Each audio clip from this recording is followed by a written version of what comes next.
ಇದು ರಾತ್ರಿ ಆಗಿತ್ತು. ಇನ್ನೇನು ಚಿಕ್ಕತ್ತೆಗೆಲ್ಲ ಟಾಟಾ ಬೈ ಬೈ ಹಾಗಾಗಿ ಅವರು ಕೂಡ ನಮ್ಮ ಜೊತೆ ಹೊರಡ್ತಾ ಇದ್ದಾರೆ. ದಾರಿ ಮಧ್ಯದಲ್ಲಿ ಅದು ಅಂದರೆ ಸೈಡಿಗೆ ಹೋಗಿರೋದು ಕಾಣಿಸ್ತು. ಪೂರಿ ನಾನೇ ಮಾಡಿದ್ದು, ಸಾಹಸ ಮಾಡ್ಕೊಂಡಾದ್ರೂ ವಿಡಿಯೋ ಮಾಡಬೇಕು ಅಂತ.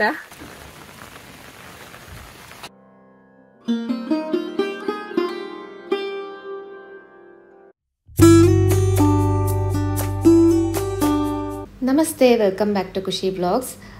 ಮತ್ತೊಂದು ಹಳ್ಳಿ ವ್ಲಾಗ್ಗೆ ನಿಮ್ಮೆಲ್ರಿಗೂ ಕೂಡ ಸ್ವಾಗತ. ಹಿಂದಿನ ವಿಡಿಯೋದಲ್ಲಿ ನೋಡಿದ್ರಿ, ಸಂಜೆ ಭಜನೆ ಮಾಡೋ ಸಮಯಕ್ಕೆ ನಾನು ವ್ಲಾಗ್ ಮುಗಿಸಿದ್ದೆ. ಹಾಗೆ ಅಲ್ಲಿಂದ ಮತ್ತೆ ಕಂಟಿನ್ಯೂ ಮಾಡ್ತಾ ಇದ್ದೀನಿ. ಹಾಗೆ ನಮ್ಮ ಚಾನಲ್ಗೆ ಹೊಸಬರಾದರೆ ದಯವಿಟ್ಟು ಸಬ್ಸ್ಕ್ರೈಬ್ ಮಾಡಿಕೊಂಡು ಸಪೋರ್ಟ್ ಮಾಡಿ. ತುಂಬ ಜನ ಹಳ್ಳಿ ವ್ಲಾಗನ್ನು ಇಷ್ಟಪಟ್ಟು ನನಗೆ ಕಮೆಂಟ್ ಮಾಡ್ತಾ ಇದ್ದೀರಾ, ಲೈಕ್ ಮಾಡ್ತಾ ಇದ್ದೀರಾ. ಥ್ಯಾಂಕ್ ಯು ಸೋ ಮಚ್ ಅಂತ ಹೇಳ್ತಾ ಇವತ್ತಿನ ವ್ಲಾಗನ್ನು ಶುರು ಮಾಡೋಣ. ಇದು ರಾತ್ರಿ ಆಗಿತ್ತು. ಇನ್ನೇನು ಊಟ ಎಲ್ಲ ಮಾಡಿ ಆನಂತರ ಮಲಗಬೇಕು. ಆನಂತರ ನಾನೇನು ವ್ಲಾಗ್ ಕಂಟಿನ್ಯೂ ಮಾಡಿಲ್ಲ. ಇದರ ಮಾರನೇ ದಿನ ನಾವು ಇಲ್ಲಿಂದ ಹೊರಡ್ತಾ ಇದ್ದೀವಿ. ಇದು ನೆಕ್ಸ್ಟ್ ಡೇ ಮಾರ್ನಿಂಗ್ ನಾನು ಮತ್ತೆ ವ್ಲಾಗ್ ಕಂಟಿನ್ಯೂ ಮಾಡ್ತಾ ಇರುವಂಥದ್ದು. ನಮಗೆ ತಿಂಡಿ ಎಲ್ಲ ತಿಂದಾಗಿತ್ತು, ಇನ್ನೇನು ಹೊರಡಬೇಕು. ಹಾಗೆ ಅನಗ ಇನ್ನು ಆಟ ಆಡ್ತಾನೇ ಇದ್ಲು. ಒಂದು ಸ್ವಲ್ಪ ಹೊತ್ತು ಆಟ ಆಡ್ಕೊಳ್ಳಿ ಅಂತ ಸುಮ್ಮನೆ ಇದ್ವಿ. ಇವಳು ನವಿಲ್ ನೋಡೋಕೆ ಹೊರಗಡೆ ಹೋಗೋದು, ಮಳೆಯಲ್ಲಿ ಹೋಗೋದು ತುಂಬ ಚೆನ್ನಾಗಿ ಎಂಜಾಯ್ ಮಾಡಿದ್ದಾಳೆ. ಕೊಟ್ಟಿಗೆ ಹೋಗಿ ಕರು ನೋಡ್ಕೊಂಬರೋದು, ಹಸು ಕರು ಎಲ್ಲ ತುಂಬ ಚೆನ್ನಾಗಿ ಅವಳಿಗೆ ಟೈಮ್ ಪಾಸ್ ಆಯಿತು. ಹಾಗೆ ಇವಾಗ ಏನೋ ಮನೆ ಕಟ್ತಾಯಿದ್ರು, ಇನ್ನೊಂದು ಸ್ವಲ್ಪ ಹೊತ್ತು ಇರಮ್ಮ ಅಂತ ಹೇಳ್ತಾಯಿದ್ಲು. ಹಾಗಾಗಿ ಸುಮ್ಮನೆ ಅದೇ. ಆನಂತರ ರೆಡಿ ಮಾಡಿಸ್ಕೊಂಡು ಇಲ್ಲಿಂದ ಹೊರಡ್ತೀವಿ. ಚಿಕ್ಕತ್ತೆಗೆಲ್ಲ ಟಾಟಾ ಬೈ ಬೈ ಮಾಡಿ ಇವಾಗ ಇಲ್ಲಿಂದ ಹೊರಡ್ತಾ ಇದ್ದೀವಿ. ನಮ್ಮ ಅತ್ತೆನ ಕರ್ಕೊಂಡೇ ಹೋಗ್ತಾ ಇದ್ದೀವಿ. ಅವರಿಗೆ ಯಲ್ಲಾಪುರದಲ್ಲಿ ಒಂದು ಫಂಕ್ಷನ್ ಅಟೆಂಡ್ ಮಾಡೋದಿತ್ತು, ಹಾಗಾಗಿ ಹೊರಡ್ತಾ ಇರುವಂಥದ್ದು.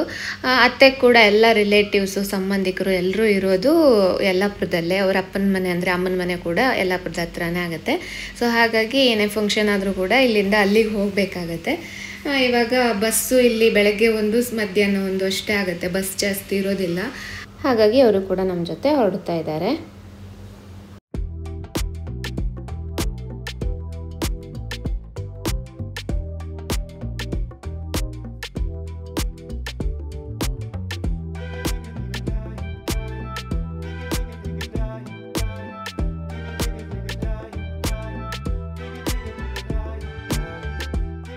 ಮನೆಯಿಂದ ಇವಾಗ ಹೊರಟ್ವಿ. ಹಾಗೆ ಮನೆ ಬಾಗಿಲಲ್ಲೇ ಒಂದು ಹಲಸಿನ ಮರಕ್ಕೆ ತುಂಬಾ ಹಲಸಿನಕಾಯಿ ಬಂದಿತ್ತು.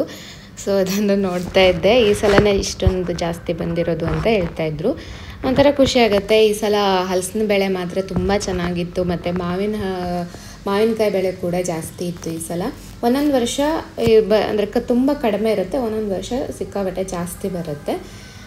ಹಾಗೆ ಹೊರಟಿದ್ದೀವಿ. ಬೆಳಗ್ಗೆ ಹೊರಡುವಾಗ ಸ್ವಲ್ಪ ಮಳೆ ಕಡಿಮೆ ಇತ್ತು. ಆನಂತರ ಸಿಕ್ಕಾಪಟ್ಟೆ ದಾರಿ ಮಧ್ಯದಲ್ಲಿ ಜೋರಾಗಿ ಆಮೇಲೆ ಅಮ್ಮನ ಮನೆಯವರೆಗೆ ಹೋಗೋವರೆಗೂ ಕೂಡ ಜೋರಾಗಿಯೇ ಮಳೆ ಹೊಡಿತಾ ಇತ್ತು.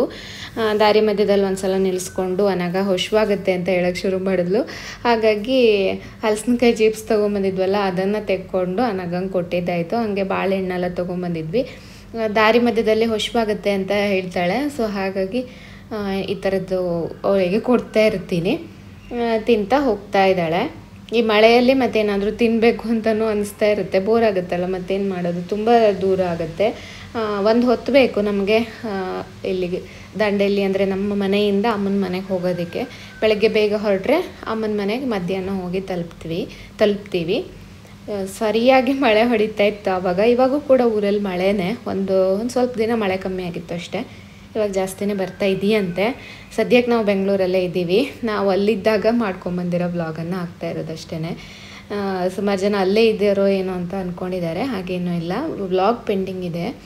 ನನಗೆ ಎಡಿಟ್ ಮಾಡಿ ಹಾಕೋಕ್ಕೆ ಸಾಧ್ಯ ಆಗ್ತಾ ಇಲ್ಲ. ಹಾಗಾಗಿ ಒಂದೊಂದೇ ಹಾಕ್ತಾಯಿದ್ದೀನಿ. ನೋಡ್ತಾ ಇರ್ಬೋದು ಎಷ್ಟು ಜೋರಾಗಿ ಮಳೆ ಹೊಡಿತಾ ಇತ್ತು ಅಂತ. ಈ ಥರ ಮಳೆ ಜಾಸ್ತಿ ಬರ್ತಾ ಇದ್ದಾಗ ಗಾಡಿ ಹೊಡೆಯೋದಕ್ಕೂ ಕೂಡ ಸ್ವಲ್ಪ ಕಷ್ಟ ಆಗುತ್ತೆ. ಫಾಗ್ ಕಟ್ಕೊಂಡಿರೋ ಥರ ಆಗಿತ್ತು.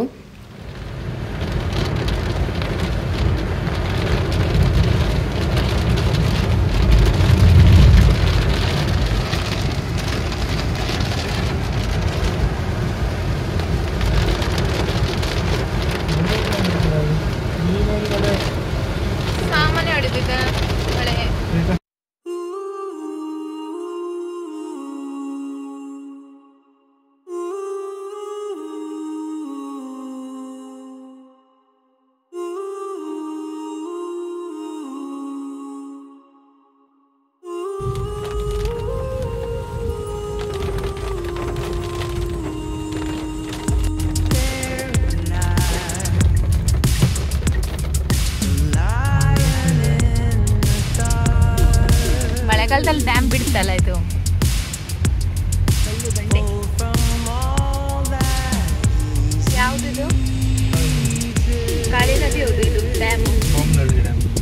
Almaty Dam.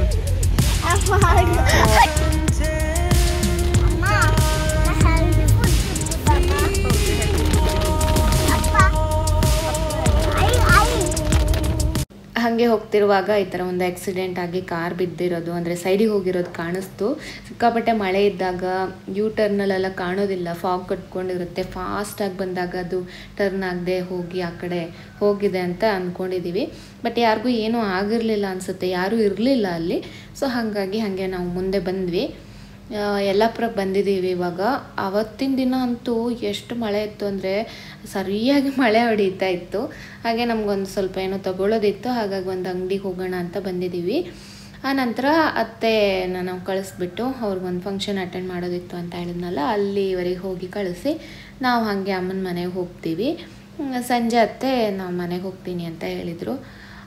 ಸಂಜೆ ಬೆಳಗ್ಗೆ ಒಂದು ಬಸ್ ಇರುತ್ತೆ, ಸಂಜೆ ಒಂದು ಬಸ್ ಇರುತ್ತೆ ಅಷ್ಟೇ. ಮಧ್ಯದಲ್ಲೆಲ್ಲ ಬಸ್ ಇರೋದಿಲ್ಲ ಅಲ್ಲಿ ನಮ್ಮ ಆ ಕಡೆ ಹೋಗೋದಕ್ಕೆ. ಅಮ್ಮನ ಮನೆ ಸೈಡು ಅಷ್ಟೇ ಒಂದು 2-3 ಬಸ್ ಇದೆ. ಮೊದಲು ತುಂಬ ಬಸ್ ಇತ್ತು, ಕರೋನಾ ಬಂದಮೇಲೆ ತುಂಬ ಕಡಿಮೆ ಮಾಡಿಬಿಟ್ಟಿದ್ದಾರೆ ಅಮ್ಮನ ಮನೆ ಸೈಡು. ಈ ಕಡೆ ದಾಂಡೇಲಿ ಆ ಕಡೆ ಎಲ್ಲ 2 ಬಸ್ ಅಂತೆ, ಮೊದಲಿಂದನೂ ಕೂಡ ಅಷ್ಟು ಜಾಸ್ತಿ ಬಸ್ ಇರೋದಿಲ್ಲ, ತುಂಬ ದೂರ ಅಲ್ವಾ. ಸೊ ಹಾಗಾಗಿ 2 ಬಸ್ಸು, ಅದು ಆ ಟೈಮಿಗೆ ಹೋಗಿ ನಿಂತ್ಕೋಬೇಕು ಅಷ್ಟೇ. ಇವಾಗ ನಾವು ಇಲ್ಲಿ ಒಂದು ಚೌಟ್ರಿ ಹತ್ರ ಬಂದ್ವಿ, ಇಲ್ಲಿ ಕಳಿಸ್ಬಿಟ್ಟು ಇವಾಗ ನಾವು ಹೋಗ್ತೀವಿ ವಾಪಸ್ಸು. ಈಗ ಟಾಟಾ ಮಾಡು, ಇದೆ ಟಾಟಾ ಸೊಕಾಶ್ ಹೋಯ್ ಬನ್ನಿ.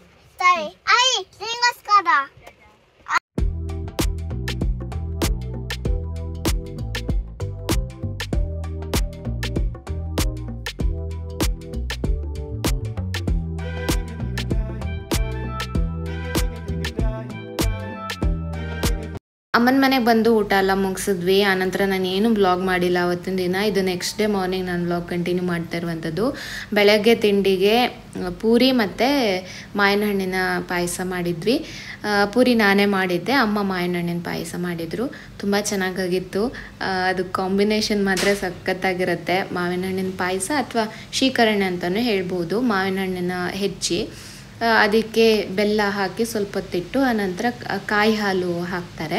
ಸೊ ಆ ಥರ ನಾವು ಮಾಡ್ತೀವಿ. ಹಾಲೇನೂ ಹಾಕೋದಿಲ್ಲ, ಕೆಲವು ಕಡೆ ಹಾಲು ಕೂಡ ಹಾಕ್ತಾರೆ. ತುಂಬ ಅಂದರೆ ತುಂಬ ಟೇಸ್ಟಿಯಾಗಿತ್ತು. ಇದು ದೋಸೆ ಜೊತೆಗೂ ಆಯಿತು, ಈ ಪೂರಿ ಜೊತೆಗಂತೂ ಮಸ್ತ್ ಅಂದರೆ ಮಸ್ತ್ ಆಗುತ್ತೆ.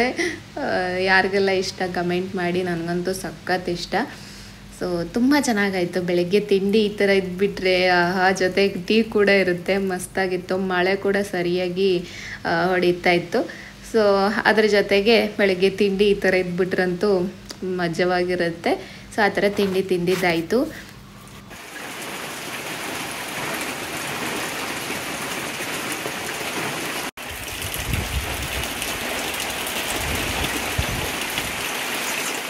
ಹಾಗೆ ಆನಂತರ ಮಧ್ಯಾಹ್ನ ನಾವು ಚಂದ್ಗುಳಿ ದೇವಸ್ಥಾನಕ್ಕೆ ಹೋಗೋಣ ಅಂತ ಇನ್ನೇನು ರೆಡಿಯಾಗಿ ಹೊರಡಬೇಕು ಅಂತ ಅಂದ್ಕೊಂಡ್ವಿ. ಅಮ್ಮನ ಮನೆಗೆ ಬಂದಾಗ ನಾವು ಮಹಾಗಣಪತಿ ದರ್ಶನ ಮಾಡಿಲ್ಲ ಅಂದರೆ ಮನಸ್ಸಿಗೆ ಸಮಾಧಾನ ಇರೋದಿಲ್ಲ. ಅದಕ್ಕೋಸ್ಕರ ಬೆಂಗಳೂರಿಗೆ ವಾಪಸ್ ಹೋಗೋಕ್ಕಿಂತ ಮುಂಚೆ ದೇವ್ರ ದರ್ಶನ ಮಾಡಿಕೊಂಡು ಬರ್ತೀವಿ. ಸುಮಾರು 12 ಗಂಟೆ ಆಗೋಯ್ತು, ಹೊರಟಿದ್ದೀವಿ. ಮಳೆ ಬರ್ತಾ ಇದೆ, ಒಂದು ಕಡೆ ಛತ್ರಿ ಹಿಡ್ಕೊಂಡಿದ್ದೀನಿ. ತೆಂಗಿನಕಾಯಿ ಹೊಡೆಸ್ಕೊಂಬರೋಣ ಅಂತ. ಸೊ ಸಾಹಸ ಮಾಡ್ಕೊಂಡಾದರೂ ವಿಡಿಯೋ ಮಾಡಬೇಕು ಅಂತ.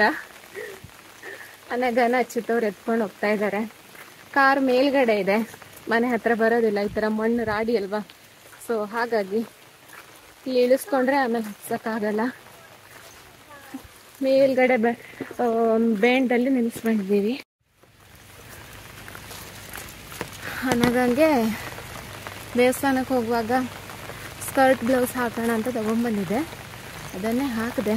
ಮತ್ತು ಯಾವಾಗ ಹಾಕೋದು, ಸುಮ್ಮನೆ ಇಟ್ಟು ಸಣ್ಣ ಆಗಿಬಿಡುತ್ತೆ ಅಂತ. ಈ ಮಳೆಯೆಲ್ಲ ನಡೆಸ್ಕೊಂಡು ಹೋದರೆ ಅಷ್ಟೇ ಕೆಂಪಾಗ್ಬಿಡುತ್ತೆ. ಸಾಕ ಈ ಸಲ ಏನು ಮಳೆನೋ.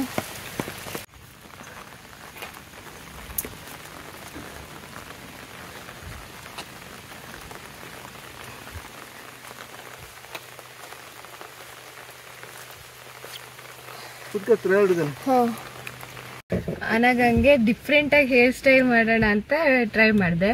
ಅದು ಯಾಕೋ ಸರಿಯಾಗಿ ಬಂದಿಲ್ಲ ಅಂದ್ರೂ ಅನಾಗ ಕೇಳ್ತಾ ಇಲ್ಲ. ಅಮ್ಮ ಇದು ಚೆನ್ನಾಗಾಗಿದೆ ಮತ್ತೆ ತೆಗಿಯೋದು ಬೇಡ ಅಂತ ಹೇಳಿದ್ಲು. ಸರಿ ಅಂತ ಹಂಗೆ ಇಟ್ಟೆ. ಅದೊಂದಷ್ಟು ಕ್ಲಿಪ್ ತಂದಿದ್ದೆ ವಿಡಿಯೋದಿಂದ, ಚೆನ್ನಾಗಿ ಬಂದಿದೆ. ಎಲ್ಲ ಕಾಣೆ ಮಾಡ್ಕೋಬಾರ್ದು ಅಂತ ಹೇಳಿ ಒಂದೇ ಕಡೆ ಒಂದು ಬಾಕ್ಸಲ್ಲಿ ಹಾಕಿರ್ತೀವಿ. ಅದಕ್ಕೋಸ್ಕರ ಒಂದು 2 ಹೋಯ್ತು, ಆದರೂ ಕ್ವಾಲಿಟಿ ಚೆನ್ನಾಗಿರುತ್ತೆ ಇದು.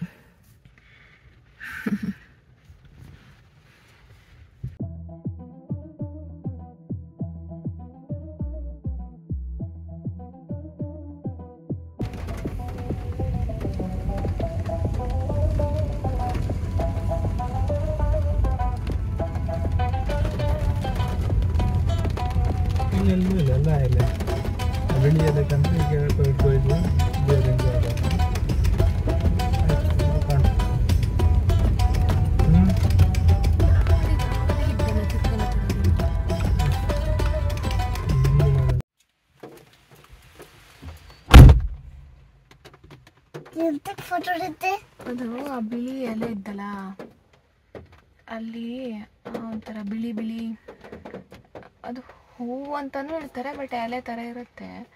ಅದನ್ನು ದೇವರಿಗೆ ಹಾಕ್ತಾರೆ. ಅಚ್ಚುತ್ತವ್ರು ಹೇಳ್ತಾ ಇದ್ರು ಕಾರಲ್ಲಿರೋ ಗಣಪತಿಗೆ ಒಂದ್ಸಲ ಆದರೂ ಆ ಬಿಳಿ ಹೂವನ್ನು ಹಾಕಬೇಕು ಅಂತ. ಹಾಗಾಗಿ ರೋಡ್ ಮಧ್ಯೆ ನಿಲ್ಲಿಸ್ಕೊಂಡು ಕೊಯ್ಯಕ್ಕೆ ಹೋಗಿದ್ದಾರೆ. ರೋಡ್ ಮಧ್ಯೆ ಅಲ್ಲ, ರೋಡ್ ಸೈಡಿಗೆ ಹಾಕ್ಕೊಂಡಿದ್ವಿ. ಜಾಗ ಇದೆ ಆ ಕಡೆ.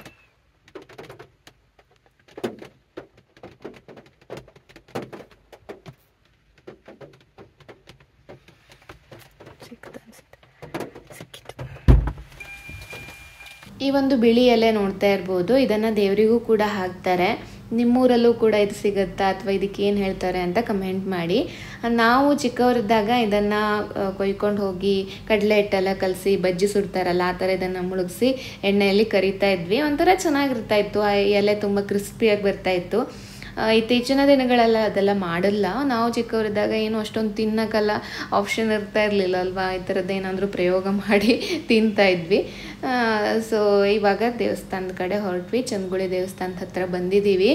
ಇಲ್ಲಿ ಬರ್ತಿದ್ದಂಗೆ ಒಂಥರ ತುಂಬ ಖುಷಿ ಆಗುತ್ತೆ. ಹಾಗೆ ಇವಾಗ ಇಲ್ಲಿ ಅನ್ನದಾನ ಕೂಡ ನಡೆಯುತ್ತೆ, ಮಧ್ಯಾಹ್ನ ಊಟ ಕೂಡ ಇರುತ್ತೆ ಬಂದಂತಹ ಭಕ್ತಾದಿಗಳಿಗೆ. ಇಲ್ಲಿ ಶ್ರೀದೇವರ ಪುನರ್ ಪ್ರತಿಷ್ಠಾಪನೆ ಆದಾಗ ನಾನು ಬ್ಲಾಗ್ ಮಾಡಿದ್ದೆ, ಸಾಕಷ್ಟು ಜನ ನೋಡಿರ್ಬೋದು. ಅವಾಗ ಎಷ್ಟು ವಿಶಾಲವಾಗಿ ಜಾಗ ಎಲ್ಲ ಮಾಡಿದರು, ಅದೆಲ್ಲ ನೆನಪಾಗ್ತಾ ಇತ್ತು. ಸೊ ಇವಾಗ ದೇವರ ದರ್ಶನ ಮಾಡ್ಕೊಳ್ಳೋದಕ್ಕೆ ಹೋಗಿ ಬರ್ತೀವಿ.